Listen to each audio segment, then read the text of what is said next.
Good morning बच्चों। हम लोग स्टार्ट करते ध्यान देना अपना नया चैप्टर स्टार्ट करते हैं। टॉपिक स्ट्रक्चर स्टार्ट करते ध्यान देना। ये एक आईसीएससी का टॉपिक है, ध्यान देना। मैं एक्सपेक्ट करूंगा ध्यान देना सीबीएसई वाले बच्चे भी ध्यान देना, इसको ध्यान से पढ़ें क्योंकि यही टॉपिक ध्यान देना तुम्हें 9th क्लास में पढ़ना है। जो चीज़ ध्यान देना सीबीएसई को 9th में पढ़ना है, आईसीएससी को वही 8th में पढ़ना है।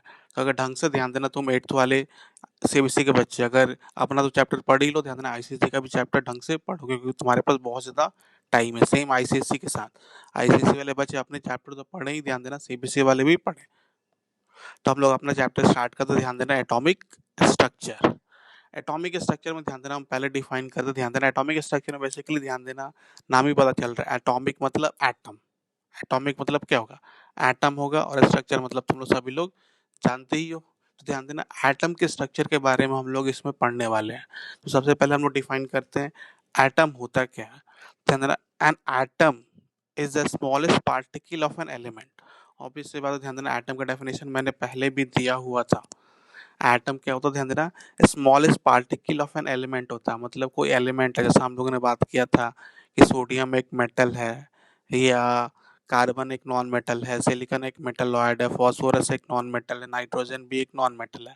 तो हम लोगों ने एलिमेंट्स को किसमें डिवाइड किया था, मेटल्स एंड नॉन मेटल्स में। मतलब जितने भी मेटल्स हैं, नॉन मेटल्स है या मेटलॉइड्स है, सभी के सभी क्या ध्यान देना हमारे एलिमेंट्स है।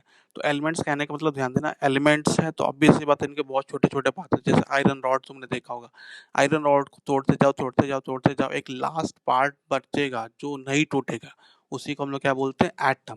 तो N atom is the smallest particle of an element. जैसे एटम की बात करें तो एटम हमेशा क्या होता है, ध्यान देना इस तरीके का क्या होता है, गोल होता है। एटम हमेशा क्या होता है, ध्यान देना गोल होगा। एटम गोल होगा तो ध्यान देना है क्या कि एटम जो होता है बहुत छोटा होता है। एटम जो होगा ध्यान देना क्या होगा, बहुत छोटा होगा। एटम बहुत छोटा होगा तो सिंपल मैंने बोला कि गोल है, ध्यान देना ये गोल हो गया। तो ये सेंटर है, ये सेंटर से डिस्टेंस को मैं क्या बोलता हूँ, तुम लोगों ने पढ़ा होगा, सेंटर से डिस्टेंस को क्या बोलते हैं, रेडियस बोलते हैं। तो गोल है ध्यान देना, तो ऑब्वियस सी बात है हम लोग क्या कर सकते हैं, इसका रेडियस कैलकुलेट कर सकते हैं। पर हम लोग जो रेडियस कैलकुलेट करते हैं, ध्यान देना किस में कैलकुलेट करते हैं, तुम सेंटीमीटर में, यूनिट का लेंथ मेजर करते होगे, सेंटीमीटर में हो गया, मिलीमीटर में हो गया, ज़्यादा से ज़्यादा गए तो सेंटीमीटर, मिलीमीटर, मीटर हो जाता है, माइक्रोमीटर हो जाता है। पर एटम बहुत छोटा है, एटम बहुत छोटा है तो ध्यान देना इसके लिए यूनिट भी क्या करना पड़ेगा, हमें छोटा यूज करना पड़ेगा। तो ये लिखा हुआ है the radius of an atom can be measured in smaller units like angstrom, picometre, fermimetre. ध्यान देना जो एटम का रेडियस होता है मेजर तो किया जाता है पर स्मॉलर यूनिट्स में मेजर किया जाता है। जैसे ध्यान देना एंगस्ट्रॉम, एंगस्ट्रॉम एक स्मॉलर यूनिट है, ध्यान देना पिकोमीटर एक स्मॉलर यूनिट है, फर्मीमीटर भी क्या है, एक स्मॉलर यूनिट। तो लिखा भी है, ध्यान देना 1 angstrom is equal to 10⁻⁻10 metre होता है। ध्यान देना 1 एंगस्ट्रॉम इज इक्वल टू क्या होता है, 10⁻⁻10 मीटर। और तुम्हें पता है, ध्यान देना 10 पे पावर अगर पॉजिटिव है मतलब नंबर क्या हो रहा है, बढ़ता जा रहा है, मतलब 10 का पावर 1 है तो 10 है, 10 का पावर 2 है, जैसे ध्यान देना तूने पढ़ा होगा। ऐसे एक बार हम लोग बात करें ऐसे, जैसे 10 का पावर ध्यान देना क्या है, 1 है, तो ये तो सिंपल क्या है, 10 है।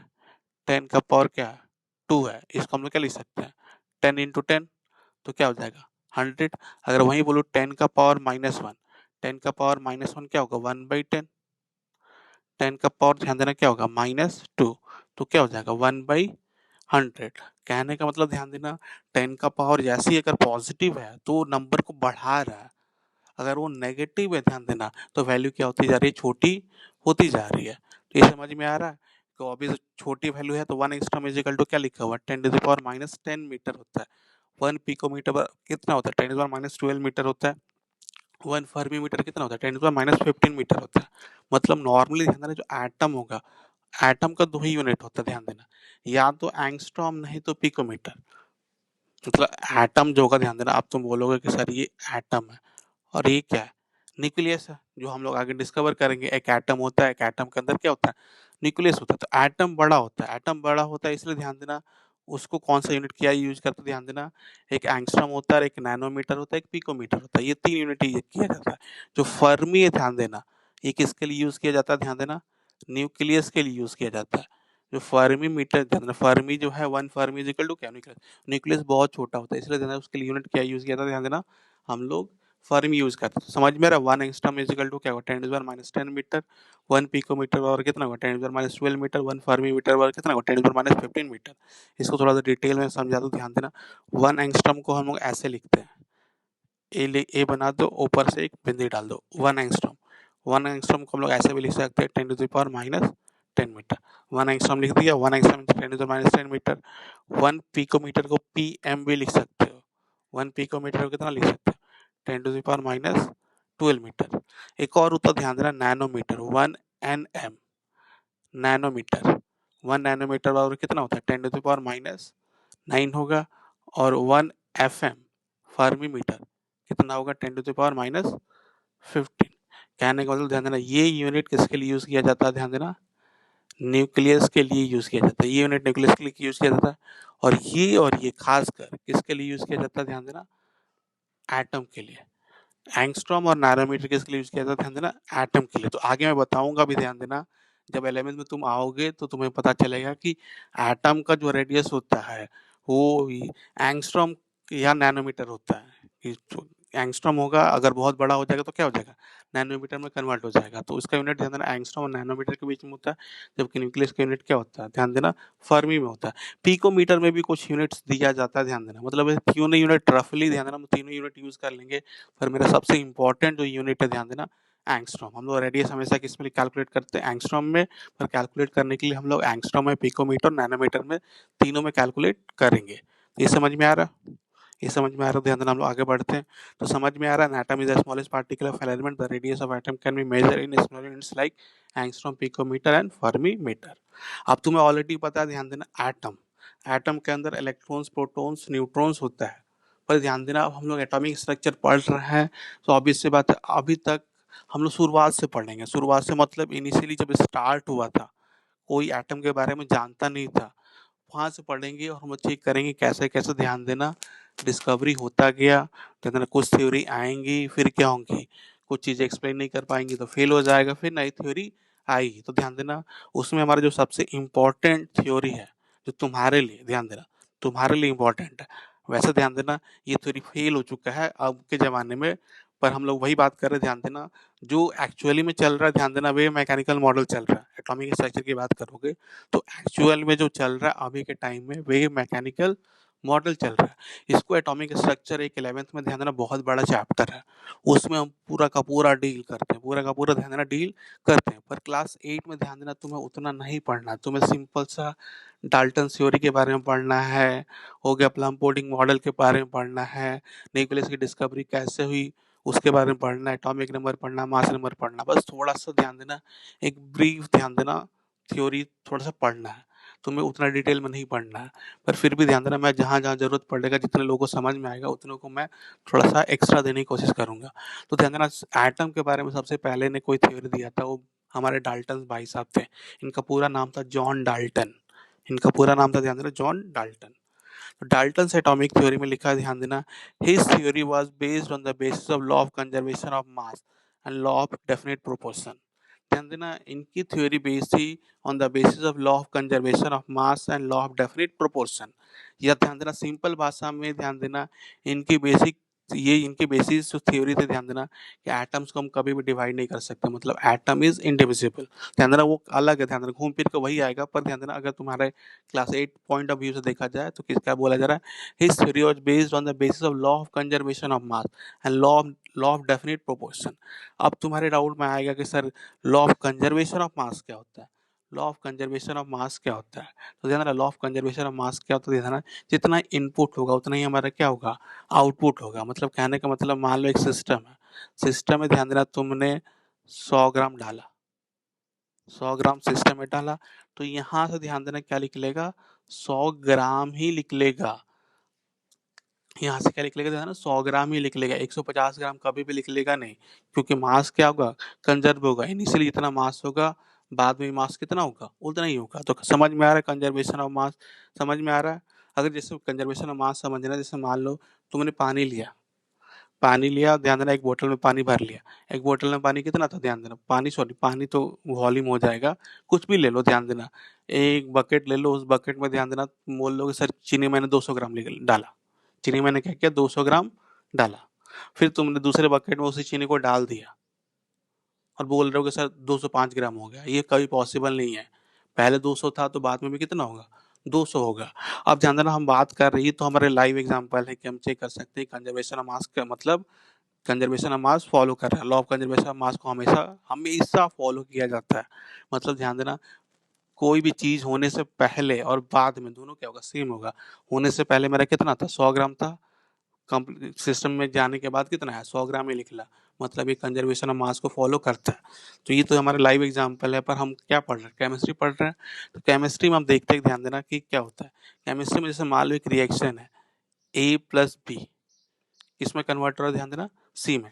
ऐसे ही कुछ भी हो सकता है। ध्यान, ए प्लस बी किसमें कन्वर्ट हो रहा है? ध्यान देना, सी में कन्वर्ट हो रहा है। ए प्लस बी सी में कन्वर्ट हो रहा है। ध्यान देना, तो ए मैंने 10 ग्राम ले लिया और बी मैंने क्या लिया? 20 ग्राम। तो मास ऑफ रिएक्टेंट कितना हो गया? 30 ग्राम। तो यहाँ से जो मुझे मिलेगा, सी कितना मिलेगा? 30 ग्राम ही मिलेगा।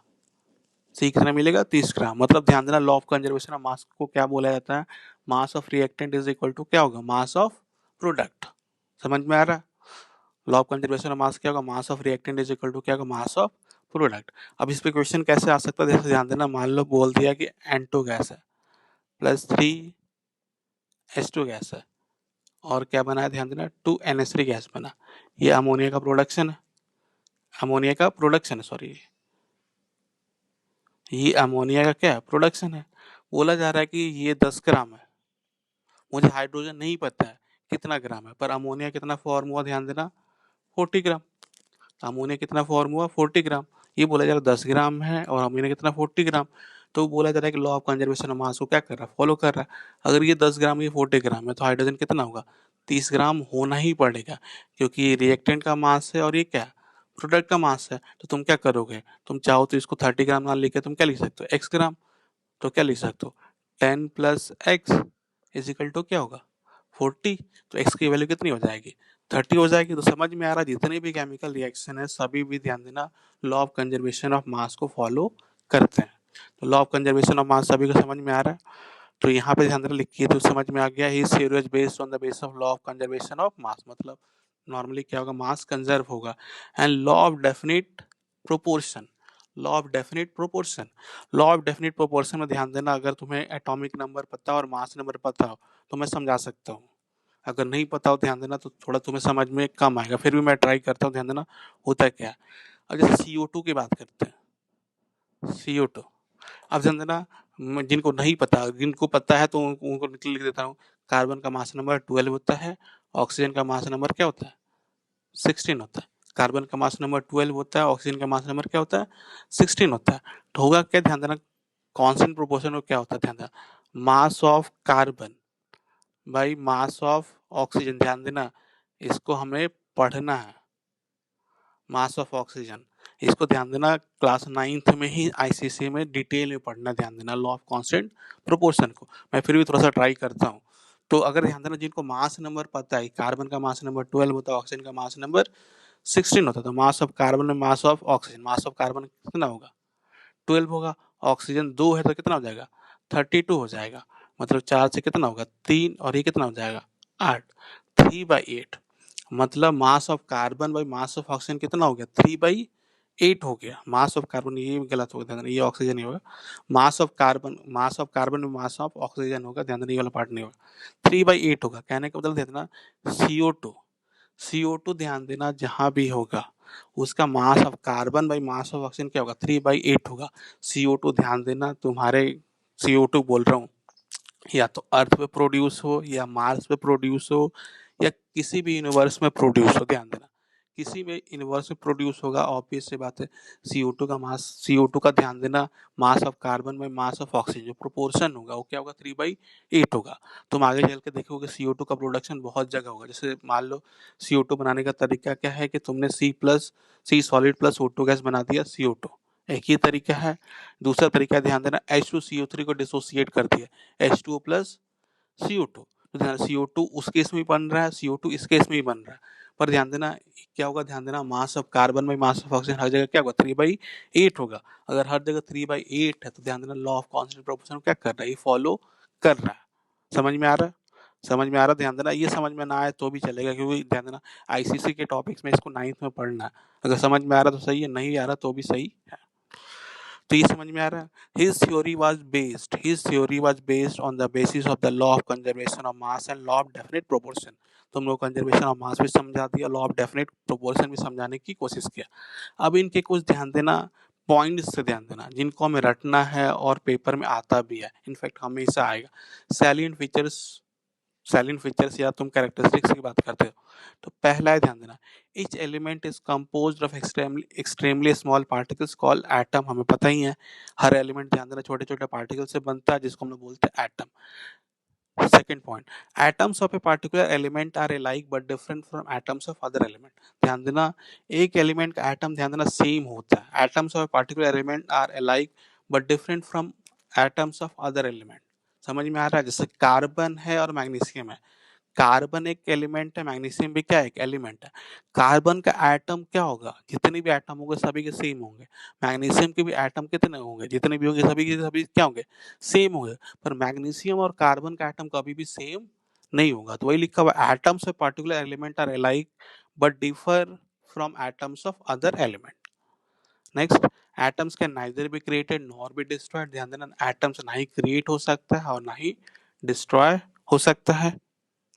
नेक्स्ट पॉइंट ध्यान देना, atoms of various element take part in a chemical reaction to form a molecule. ध्यान देना, ऑब्वियस सी बात है, बहुत सारे एटम्स क्या कर सकते, ध्यान देना केमिकल रिएक्शन में पार्टिसिपेट करते हैं ताकि वो मॉलिक्यूल बना सके। जैसा अभी मैंने बताया था, सी सॉलिड है प्लस O2 है, ये क्या बना दिया, ध्यान देना CO2। तो कार्बन सॉलिड, ऑक्सीजन मॉलिक्यूल था, ध्यान देना एक कंपाउंड बना दिया। तुम दूसरा एग्जांपल ऐसे भी लिख सकते थे, ध्यान, दूसरा एग्जांपल ऐसे भी डाल सकते हो, मॉलिक्यूल बनाना। ध्यान देना क्या लिखा हुआ, atoms of various element take part in chemical reaction to form a molecule. जैसे ध्यान देना H2 गैस है प्लस I2 गैस है, क्या बना दिया था, 2 HI। HI हमारा क्या है, कंपाउंड बोल सकते हो, और क्या है, मॉलिक्यूल पे ध्यान देना। तो एटम जब कंबाइन होगा, ध्यान देना, तभी क्या होगा, मॉलिक्यूल फॉर्म होगा। तो डी पॉइंट समझ में आ रहा है? नेक्स्ट है, atoms of different element combine in a fixed ratio of a small whole number to form a compound। obvious से बात है, ध्यान देना atoms जो होगा, ध्यान देना atoms of different element combine in a fixed ratio of a small whole number to form a compound। जब भी ध्यान देना एटम कंपाउंड बनाने जाएगा, हमेशा क्या होगा, ध्यान देना एक फिक्स रेशियो में क्या होगा, कंबाइन होगा।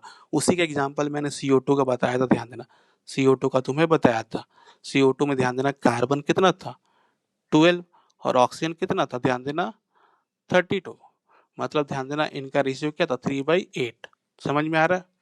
तो हमेशा क्या हो, atoms of different element combine in a fix ratio small whole number to form a compound. ये और कुछ नहीं, ध्यान देना कांस्टेंट है, डेफिनेट प्रोपोर्शन की बात कर रहा है, लॉ ऑफ डेफिनेट प्रोपोर्शन की बात कर रहा है। जब भी कोई कंपाउंड फॉर्म होगा, कंपाउंड फॉर्म में ऑब्वियस सी बात है एलिमेंट ही पार्टिसिपेट करेंगे, पर ध्यान देना एलिमेंट का जो पार्टिसिपेशन होगा वो फिक्स रेशियो में होगा। ध्यान देना फिक्स होल नंबर रेशियो, जैसे यहाँ पे मैंने CO2 बनाया, CO2 में देखा कार्बन और ऑक्सीजन कंबाइन हुआ, कार्बन का मास नंबर यूज कर लिया, ऑक्सीजन का भी मास नंबर यूज कर लिया, वो कितना है, 3/8। और 3/8 क्या है, एक फिक्स होल नंबर रेशियो है। तो ये समझ में आ रहा है, ये सब के सब तुम्हारे क्या है, ध्यान देना सैलिएंट फीचर्स हैं या कैरेक्टरिस्टिक्स हैं। ये 5 के 5 ध्यान देना बहुत इंपॉर्टेंट है, इनको रट लेना, पेपर में आएगा। तो ध्यान देना ये था तुम्हारा, ध्यान देना डाल्टन थ्योरी। पर है क्या, ध्यान देना जितने भी पॉइंट्स लिखे हुए, ध्यान देना अलग बात है तुम्हें 8th क्लास में नहीं पढ़ना, पर जितने भी पॉइंट्स लिखे हुए, ध्यान देना सभी के सभी गलत हो चुके हैं अभी, सभी के सभी गलत हो चुके हैं। अगर मैं थोड़ा सा कोशिश कर रहा हूँ समझाने के लिए, तो समझ में आए तो अच्छी बात है, समझ में ना आए तो भी ध्यान देना, ये सब मैं जो ध्यान देना एक्स्ट्रा बताने वाला चीज़ है, ध्यान देना मैं 11th के पॉइंट ऑफ व्यू से बता रहा हूँ। कुछ बच्चों को समझ में आ जाए तो अच्छी बात है, नहीं समझ में आता तो कोई दिक्कत नहीं। यहाँ तक तुम्हारा ध्यान देना आईसीसी में था।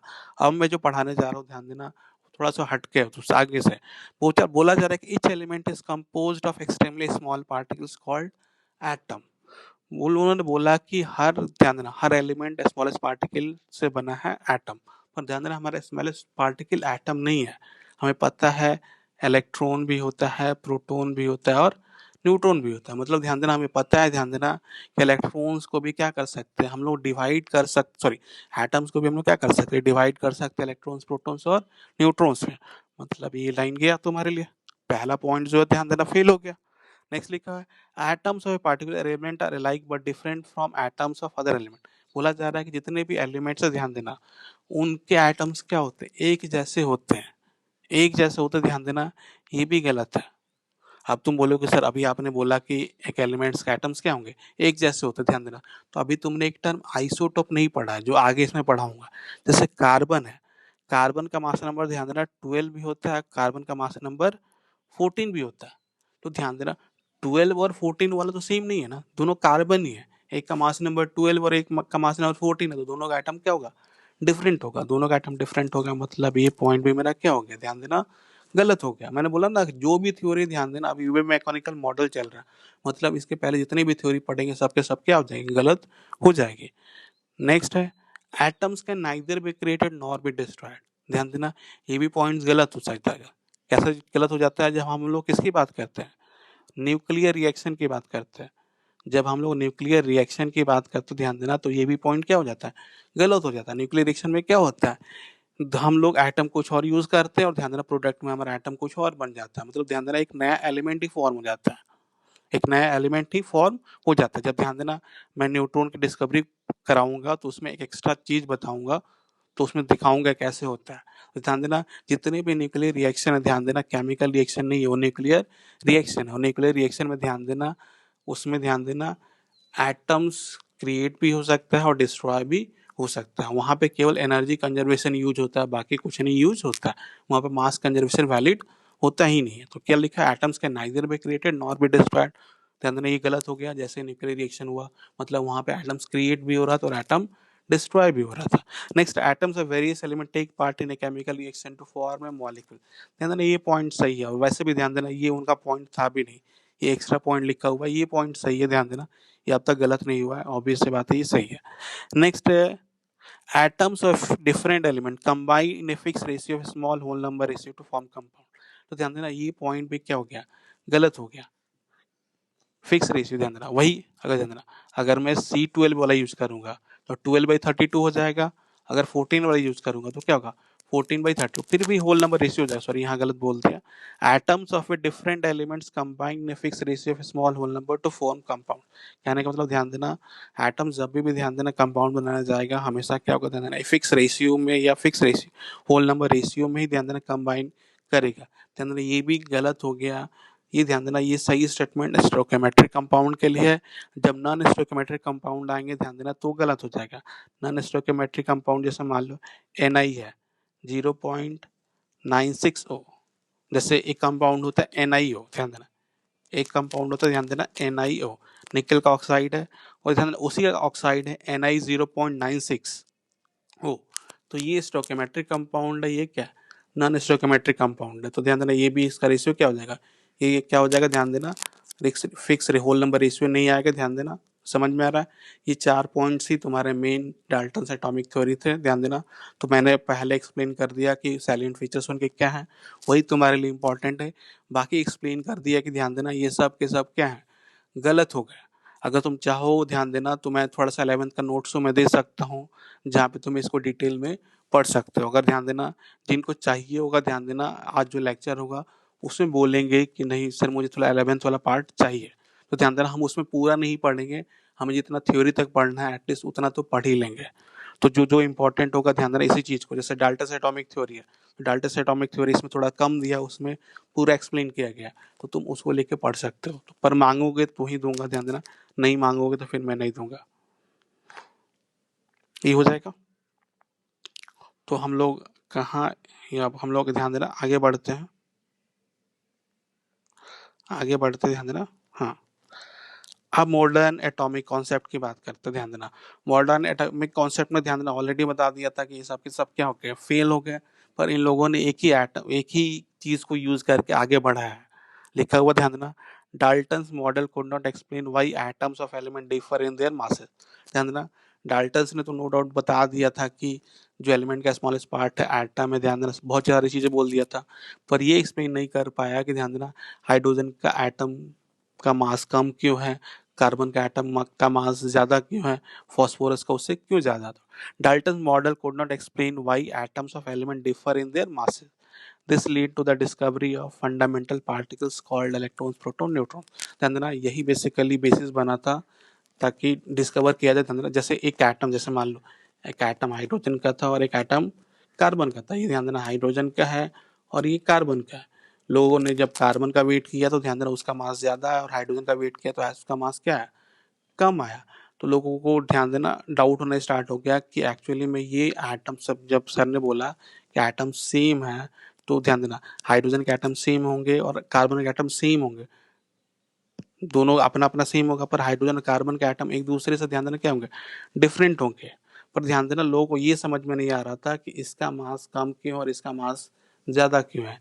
तो ध्यान देना बाद में पता चला कि एक्चुअली ध्यान देना एटम्स हमारे स्मॉलेस्ट पार्टिकल नहीं है, इसको भी हम लोग क्या कर सकते हैं, डिवाइड कर सकते हैं। तो वही लिखा हुआ, Dalton's model could not explain why atoms of an element differ in their masses, this lead to the discovery of fundamental particles called electrons, protons, neutrons. ध्यान देना इनको हम लोग फंडामेंटल पार्टिकल्स बोलते हैं, या इसको ध्यान देना तुम स्टेबल पार्टिकल भी बोल सकते हो, स्टेबल स्टेबल पार्टिकल्स भी बोल सकते हो। तो अब हम लोग स्टार्ट करते, ध्यान देना इलेक्ट्रॉन्स है क्या। तो ध्यान देना initially cathode rays particles are discovered by J. Thomson, and after some time he came to know that cathode ray particles are nothing else but fast moving electrons. Normally ध्यान देना पहले इलेक्ट्रॉन की discovery नहीं हुई थी, पहले cathode rays की discovery हुई थी। इनफैक्ट ध्यान देना यहाँ पे लिखा लिखा भी है डिस्कवर्ड बाय जे थॉमसन। ध्यान देना जे थॉमसन ने उसकी डिस्कवरी नहीं की थी, ध्यान देना एक्चुअल में डिस्कवरी किया था जूलियस प्लकर ने किया था। जूलियस प्लकर, ध्यान देना जिसे थॉमसन के अंडर काम करते थे। अब सिस्टम होता है क्या, ध्यान देना तुम अगर आगे पीएचडी करते हो तो पीएचडी करोगे तो किसी न किसी के अंडर में पीएचडी करोगे, या काम करोगे तो किसी न किसी के अंडर में ही काम करोगे। तो होता क्या, जब पीएचडी करते हो तो ध्यान देना उस समय वो पीएचडी कर रहे थे, जब तुम पीएचडी करते हो तो किसी के अंडर में काम करते हो। मतलब जूलियस प्लकर ध्यान देना किसके अंडर में थे, जे थॉमसन के अंडर में काम कर रहे थे। तो जूलियस प्लकर ने उस समय ध्यान देना कैथोड रे की डिस्कवरी की थी। पर गड़बड़ क्या, ध्यान देना जब तुम पीएचडी करते हो तो चाहे तुम कुछ भी डिस्कवर करो वो तुम्हारा कभी नहीं होता है, वो किसका होगा, ध्यान देना तुम्हारे गाइड का होगा। तो समझ में आ रहा है, ध्यान देना क्योंकि डिस्कवरी तो जूलियस प्लकर ने किया, पर किसके अंडर में किया, ये थॉमसन के अंडर में किया। इसलिए ध्यान देना सभी लोग क्या बोलते हैं, जे थॉमसन ने डिस्कवरी किया था। इनफैक्ट ध्यान देना जे थॉमसन ने हेल्प भी किया था, क्योंकि सीनियर तो वही थे, तो ध्यान देना वही हेल्प करेंगे। तो ये लिखा हुआ initially cathode rays particles are discovered by J Thomson, and after some time he came to know that cathode rays particles are nothing else but fast moving electrons। ध्यान देना इनिशियली कैथोड रेज, ध्यान देना discharge tube experiment किया गया था, उसमें cathode rays की discovery हुई थी। कैथोड रेज की डिस्कवरी किसने किया था, ध्यान देना जूलियस प्लकर ने किया था। पर हम लोग बात करेंगे जब भी हमें बोला जाएगा तो हम नाम किसका लेंगे, ये थॉमसन के लेंगे। और ध्यान देना कुछ दिनों बाद नहीं, कुछ सालों के बाद, ऑलमोस्ट 10 साल लग गया था, बाद में पता चला ध्यान देना जो रेस था वो और कुछ नहीं था, ध्यान देना फास्ट मूविंग इलेक्ट्रॉन्स था। तो इलेक्ट्रॉन्स के बारे में समझ में आ रहा है, ध्यान देना इलेक्ट्रॉन्स के बारे में ध्यान देना लिखा हुआ university cathode rays particles are discovered by J Thomson, after some time he came to know that cathode rays particles are nothing else but fast moving electron. ये तो इतना ही लिख दिया, ध्यान देना कैथोड रे की डिस्कवरी ध्यान देना एक एक्सपेरिमेंट के थ्रू हुआ था। उस एक्सपेरिमेंट का नाम था ध्यान देना डिस्चार्ज ट्यूब में एक्सपेरिमेंट किया गया था। तो ध्यान देना अगर थोड़ा सा और एक्स्ट्रा चाहते हो ध्यान देना तो मैं तुम्हें बता सकता हूँ कि एक्चुअली डिस्चार्ज ट्यूब एक्सपेरिमेंट हुआ कैसे था, ध्यान देना बस उसमें थोड़ा सा रुकना।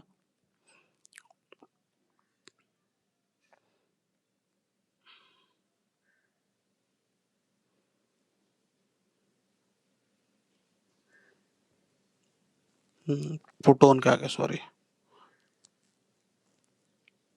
प्रोटोन का आगे तो ध्यान देना मैंने पहले ही इसे कर लिया था। अब स्क्रीनशॉट में मुझे पता नहीं चलता ना। हाँ ये हो गया, ध्यान देना ये तुम्हारा है, ध्यान देना ये फंडामेंटल डिस्कवरी ऑफ, ध्यान देना फंडामेंटल पार्टिकल्स, इसको ध्यान देना ये 11th के टॉपिक से मैंने उठाया हुआ figure. Discovery of cathode raise, ध्यान देना डिस्कवरी ऑफ क्या लिखा हुआ है, कैथोड रेज, और बाद में चल के वही क्या बना, इलेक्ट्रॉन। तो ये ध्यान देना तुम्हारा एक सेटअप है, डिस्चार्ज ट्यूब एक्सपेरिमेंट चल रहा है, डिस्चार्ज ट्यूब एक्सपेरिमेंट, ये ध्यान डिस्चार्ज ट्यूब है, लिखा भी है डिस्चार्ज ट्यूब है। ध्यान देना यहाँ पे हमने क्या लिखा है, बैटरी, बैटरी का नेगेटिव टर्मिनल ये है और पॉजिटिव टर्मिनल क्या है, ये है। तो नेगेटिव है तो ये मेरे लिए क्या हो जाएगा, कैथोड हो जाएगा, और पॉजिटिव हो जाएगा तो ये मेरे लिए क्या हो जाएगा, एनोड हो जाएगा। ध्यान देना जो डिस्चार्ज ट्यूब है, ध्यान देना डिस्चार्ज ट्यूब में हमने क्या कर डाल दिया, गैस डाल दिया था, गैस डाल दिया था। और यहाँ से ध्यान देना हमने वैक्यूम पंप लगाया हुआ मतलब ध्यान देना एयर को बाहर निकालने के लिए। यहाँ पे लिखा भी है क्रिएट वैक्यूम। तो समझ में आ रहा है, ध्यान देना। एक्चुअली ध्यान देना, जूलियस प्लकर नॉर्मली वो कैथोड रे की डिस्कवरी नहीं कर रहे थे, वो चेक कर रहे थे कि उस समय ध्यान देना सॉलिड और लिक्विड क्या कर रहा था, इलेक्ट्रिसिटी कंडक्ट कर रहा था।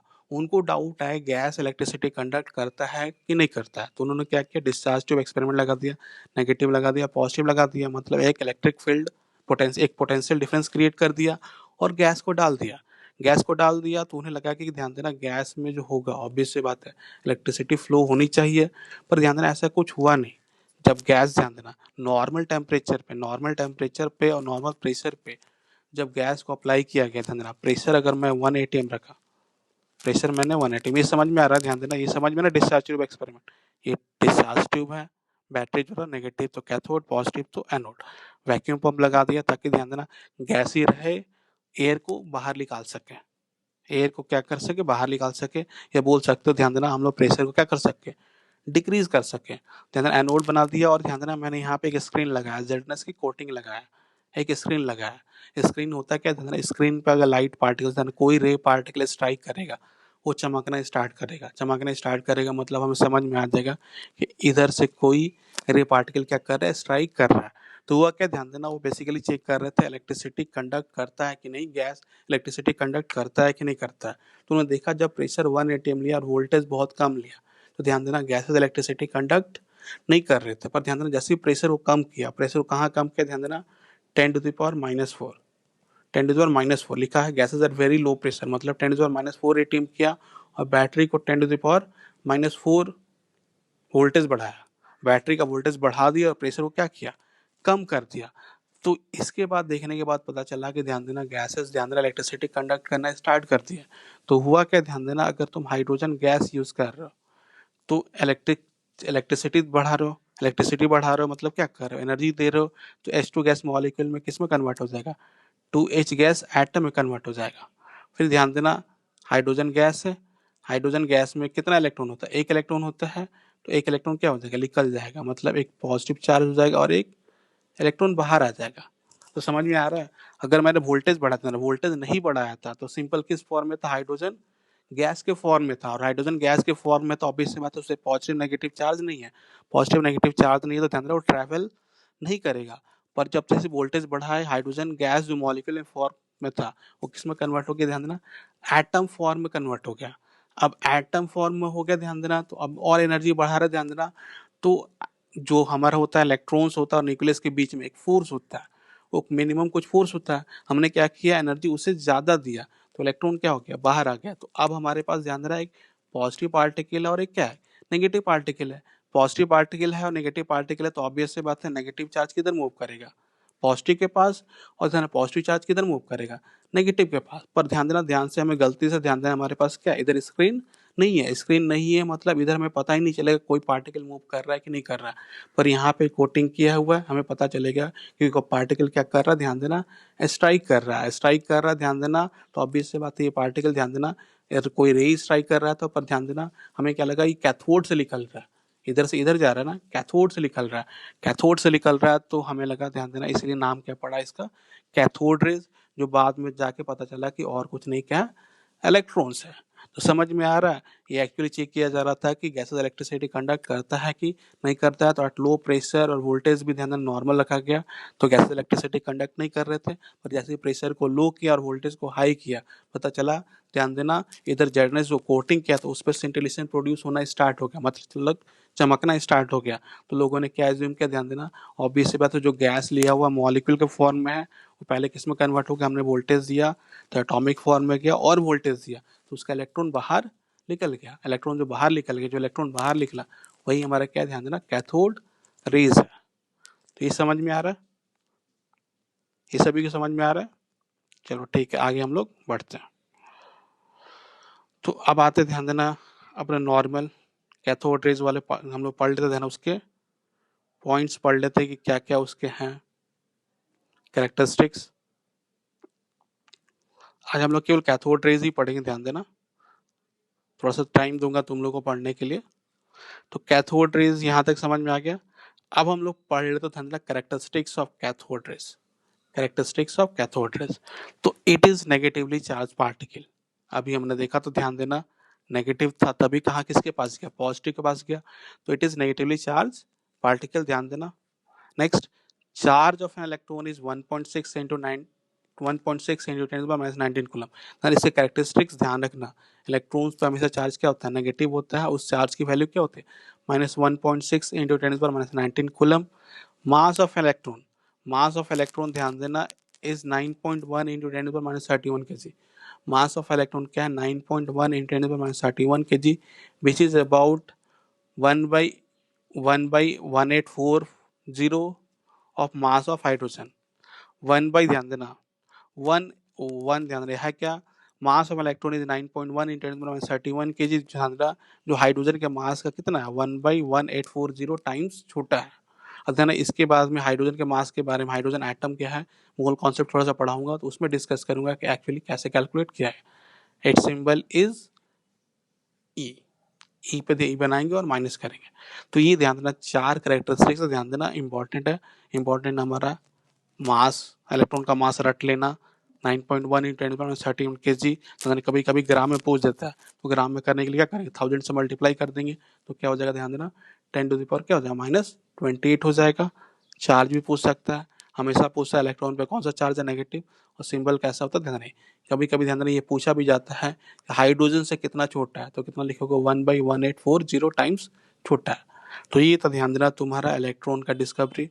तो ध्यान देना इलेक्ट्रॉन की डिस्कवरी में जैसे ये तो पढ़ाई है, जिनको भी ध्यान देना 11th वाले हमारे नोट्स चाहिए तो थोड़ा सा बताना, अगर ग्रुप पे बोलोगे तो मैं ध्यान देना मैं थोड़ा और बता दूंगा।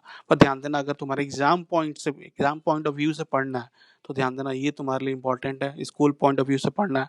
अगर तुम एक्स्ट्रा पढ़ना चाहते हो तो थोड़ा सा उसमें 11th वाला पढ़ सकते हो। ध्यान देना हम लोग 11th वाला पूरा नहीं पढ़ेंगे, पूरा एटॉमिक स्ट्रक्चर नहीं पढ़ेंगे, पर हाँ डाल्टन एटॉमिक थ्योरी पढ़ना है तो मैं 11th वाला डाल्टन एटॉमिक थ्योरी पढ़ूंगा, क्योंकि यहीं पे मैं समाप्त कर दूंगा कि डाल्टन एटॉमिक थ्योरी था क्या और क्यों फेल हुआ।